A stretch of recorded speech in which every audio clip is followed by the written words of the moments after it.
মুখ্যমন্ত্রী হিমন্ত বিশ্ব শর্মার কঠোর নির্দেশের পর রাজ্যে অব্যাহত আছে বাল্যবিবাহের বিরুদ্ধে অভিযান। কাছাড় জেলায়ও অব্যাহত আছে বাল্যবিবাহের বিরুদ্ধে অভিযান। এবার কাটিগড়ার কালাইনে বাল্যবিবাহের বিরুদ্ধে অভিযান চালালো পুলিশ। কালাইন পুলিশ গতরাতে অভিযান চালিয়ে একজনকে আটক করতে সক্ষম হয়েছে। কালাইন পুলিশ বাল্যবিবাহের কারণে একজনকে গ্রেপ্তার করেছে। কালাইন লক্ষ্মীপুরের বাসিন্দা শহীদুল ইসলাম নামের যুবককে গ্রেফতার করা হয়। শহীদুল ইসলামের বিবাহের সঙ্গে জড়িত লোকজন পলায়ন করে।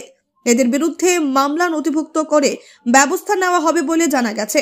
কালাইন পুলিশ সম্প্রতি বাল্যবিবাহের বিরুদ্ধে অভিযান তীব্রতর করলেও পলাতক অবস্থায় আছেন বেশ কয়েকজন। এদের বিরুদ্ধে বিহিত ব্যবস্থা নেওয়া হবে বলে জানা গেছে।